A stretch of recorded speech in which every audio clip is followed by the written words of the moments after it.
Tanggung jawab pusat, tanggung jawab provinsi. Karena jalan itu jalan provinsi. Mengapa kami itu miskin ekstrim? Karena kami sembakonya mahal. Semua transportasinya laut.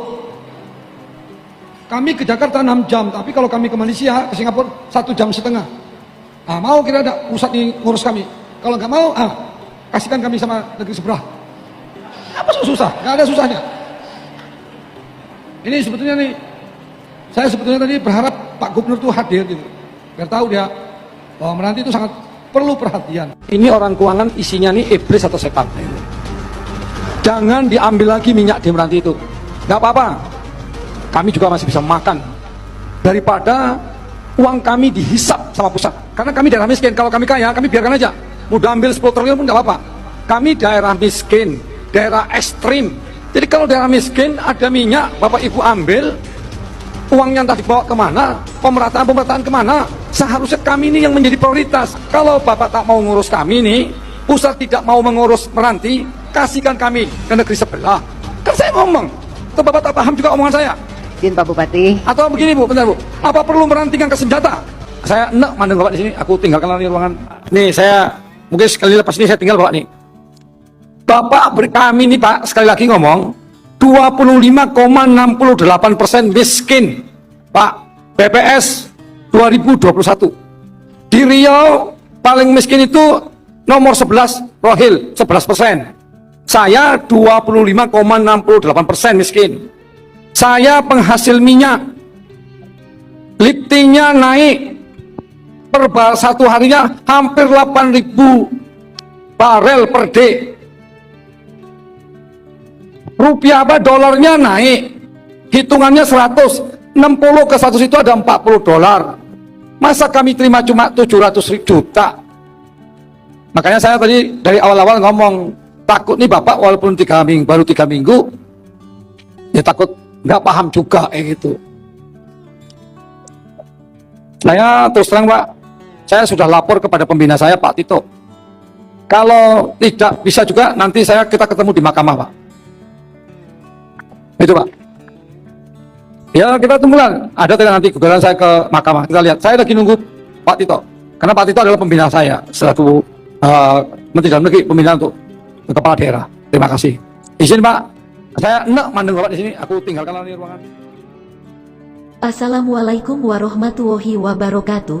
Jumpa lagi dengan Ocha M Channel, channel berita terupdate kesayangan kita bersama. Masih ingat dengan Bupati Meranti yang menyebut Kemenkeu hanya berisi setan atau iblis saja? Ternyata dana ratusan miliar tak disalurkan Bupati Meranti ke rakyat. Begini nasib Bupati Meranti di tangan Sri Mulyani Ces, pemerintah daerah Pemda. Kabupaten Meranti tidak merealisasikan sepenuhnya dana transfer daerah pemerintah pusat kepada masyarakat. Hingga tanggal 15 Desember tahun 2022, dananya bahkan masih tersisa ratusan miliar. Berdasarkan data Direktorat Jenderal Perimbangan Keuangan, realisasi belanja APBD Kabupaten Meranti hingga tanggal 15 Desember tahun 2022 baru mencapai 63,76% dari 1,4 triliun rupiah. Padahal dana transfer ke daerah yang disalurkan telah mencapai 94,76%. Sisanya mengendap di bank. Jadi kita bicara tekadnya, kita juga mendorong Pemda di daerah bisa benar-benar melakukan belanja, pembangunan.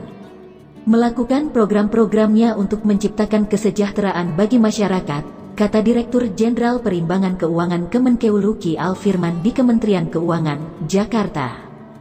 Dikutip Senin tanggal 19 Desember tahun 2022, khusus untuk pembayaran DBH Migas untuk Kabupaten Meranti, Luki mengatakan, pemerintah bahkan telah membayarkan hingga 105% karena harga minyak mentah juga tengah naik. DBH total itu di anggaran Meranti 108 miliar rupiah yang sudah direalisasikan itu 208 miliar rupiah. Ini kan realisasi 2022. Untuk yang 700 miliar rupiah itu makanya yang kami tanya datanya itu, ujar Luki. Realisasi belanja sangat dibutuhkan, baik dalam bentuk langsung, bantuan sosial, maupun melalui berbagai program kerja seperti pembangunan infrastruktur dasar dan lainnya. Hal ini dapat membantu menyelesaikan persoalan kemiskinan yang ekstrim di Meranti. Data ini diungkap setelah Bupati Meranti Muhammad Adil mengkritisi semakin minimnya dana bagi hasil DBH migas yang diterima di daerah tersebut setelah produksi migas di daerah itu terus naik hingga menyebut Kemenkeu hanya berisi setan atau iblis saja. Pada kesempatan yang sama, Direktur Jenderal Bina Keuangan Daerah Kemendagri Agus Fatoni menambahkan, dengan catatan ini pemerintah daerah harus mengoptimalkan belanjanya untuk mendorong pemerataan pembangunan di daerahnya, termasuk di Meranti. Belanja harus maksimal. Jangan sampai uangnya ada tetapi belanjanya tidak jalan, ya sama aja. Ngapain uang besar-besar kalau tidak jalan belanjanya, ujarnya. Menurut Agus, anggaran di daerah tak melulu hanya bicara tentang dana transfer ke daerah atau TKD yang diberikan pemerintah, seperti dana alokasi umum atau DAU, dana alokasi khusus atau DAK, dana insentif daerah atau DID, dana desa maupun DBH, tetapi juga tentang realisasi belanja. Rendahnya belanja suatu daerah itu, kata dia, malah akan menyulitkan daerahnya berkembang dan menghambat penciptaan kesejahteraan pada masyarakat. Karenanya, Agus mendorong untuk daerah bisa memanfaatkan belanja APBD dengan optimal. Belanja juga tidak kalah penting. Kami dari Kemendagri beserta Kemenkeu terus berupaya turun ke lapangan melakukan asistensi dan pembinaan pengawasan untuk mendorong belanja ini biar maksimal, katanya. Masih dari cnbcindonesia.com, begini nasib Bupati Meranti di tangan Sri Mulyani Ces, viralnya video Bupati Kepulauan Meranti Muhammad Adil yang mengatakan bahwa Kementerian Keuangan Kemenkeu diisi oleh iblis atau setan menjadi perkara besar. Kemenkeu pun tidak tinggal diam. Kementerian di bawah pimpinan Sri Mulyani ini membuka data dana bagi hasil DBH yang dipermasalahkan Adil. Seperti diketahui, Adil mengkritisi semakin minimnya dana bagi hasil DBH migas yang diterima di daerah tersebut, padahal produksi migas di daerah itu terus naik. Direktur Jenderal Perimbangan Keuangan Kemenkeu Luki Alfirman mengungkapkan bahwa realisasi belanja APBD Kabupaten Meranti hingga tanggal 15 Desember tahun 2022 baru mencapai 63,76%. Padahal dana transfer ke daerah yang disalurkan telah mencapai 94,76%. Jadi kita bicara tekadnya, kita juga mendorong Pemda di daerah bisa benar-benar melakukan belanja, pembangunan.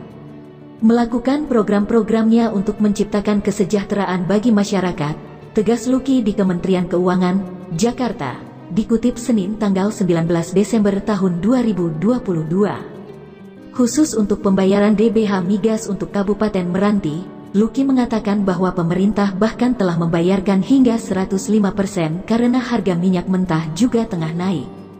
DBH total itu di anggaran Meranti 108 miliar rupiah, yang sudah direalisasikan itu 208 miliar rupiah.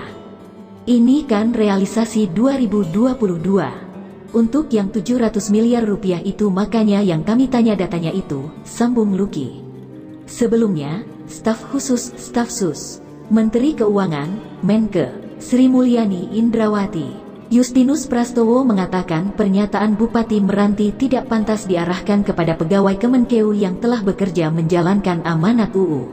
Bupati Meranti Saudara Muhammad Adil yang sungguh-sungguh tidak adil karena mengatakan pegawai Kementerian Keuangan iblis atau setan. Ini jelas ngawur dan menyesatkan, ujar lewat akun Twitter @prasto. Dia menjelaskan bahwa Kemenkeu telah mengalokasikan dana ke daerah dan dana desa sebesar 872 miliar rupiah atau 75% dari APBD Kabupaten Meranti. Atau 4 kali lipat dari PAD Meranti sebesar 222 miliar rupiah. Kepada Saudara Muhammad Adil, agar segera minta maaf secara terbuka dan melakukan klarifikasi agar tidak terjadi penyesatan publik yang lebih luas, tegas Prastowo. Direktur Jenderal Bina Keuangan Daerah Kemendagri Agus Fatoni menegur pemerintah daerah. Menurutnya, pemerintah daerah harus mengoptimalkan belanjanya untuk mendorong pemerataan pembangunan di daerahnya, termasuk di Meranti. Belanja harus maksimal. Jangan sampai uangnya ada tetapi belanjanya tidak jalan, ya sama aja. Ngapain uang besar-besar kalau tidak jalan belanjanya, tegasnya. Menurut Agus, anggaran di daerah tak melulu hanya bicara tentang dana transfer ke daerah, TKD, yang diberikan pemerintah, seperti dana alokasi umum, DAU, dana alokasi khusus, DAK, dana insentif daerah, DID, dana desa, maupun DBH, tetapi juga tentang realisasi belanja. Rendahnya belanja suatu daerah itu, kata dia, malah akan menyulitkan daerahnya berkembang dan menghambat penciptaan kesejahteraan pada masyarakat. Karenanya, Agus mendorong untuk daerah bisa memanfaatkan belanja APBD dengan optimal. Demikian, semoga bermanfaat. Yang lupa komen, like dan share ya guys. Wassalamualaikum warahmatullahi wabarakatuh.